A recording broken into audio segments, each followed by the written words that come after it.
இன்றைக்கி Sunday special எங்கள் வீட்டில் புதினா புலாவ் தான்.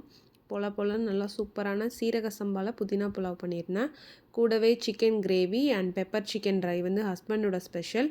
ஸோ சிக்கன் கிரேவி பார்க்கவே கலர்ஃபுல்லாக நல்லா யம்மியாக இருந்தது. டேஸ்ட் அதை விட சூப்பர்பாகவே இருந்தது. இதோட ரெசிபீஸ்லாம் சூன் நான் நம்ம சேனலில் ஆட் பண்ணுறேன். பெப்பர் சிக்கன் சம்டைம்ஸ் கிரேவியாகவும் பண்ணுவாங்க. இன்றைக்கி ஆல்ரெடி நான் கிரேவியாக பண்ணியிருந்ததுனால ஹஸ்பண்ட் வந்து ட்ரையாக பண்ணிட்டாங்க. ஸோ இன்றைக்கி இதுதான் எங்களோட வீட்டில் மெனு. உங்கள் வீட்டில் என்ன மெனுன்றதையும் கமெண்ட் செக்ஷனில் ஷேர் பண்ணுங்கள். கூடவே லாஸ்ட் வீக் பண்ணியிருந்த ஃபிஷ் ஃப்ரை கிளிப்ஸும் ஆட் பண்ணியிருக்கேன். போன வீக் வந்து சிம்பிளாக white rice, rasam and fish fry தான் பண்ணியிருந்தேன். கூடவே வஞ்சரம் மட்டும் ஹஸ்பண்டுக்கு ஒரு பீஸ், எனக்கு ஒரு பீஸுன்னு பெருசாக வாங்கிட்டு வந்திருந்தேன். Especially for fish fry and தவா ஃப்ரை ஐட்டம்ஸ்க்காக இந்த தவா நான் இண்டஸ் வேலியிலேருந்து தான் வாங்கியிருந்தேன். தவாவோட லிங்க் கமெண்ட் செக்ஷனில் ஃபர்ஸ்ட் கமெண்ட்டில் பின் பண்ணியிருக்கேன். தேவைப்படுறவங்க செக் பண்ணி பார்த்துக்கோங்க. ஃபைனலி டேஸ்ட் எல்லாமே சூப்பர்பாக இருந்தது. சண்டேயும் சூப்பராக முடிஞ்சது. உங்கள் வீட்டில் என்ன ஸ்பெஷல்ன்றதையும் ஷேர் பண்ணுங்கள்.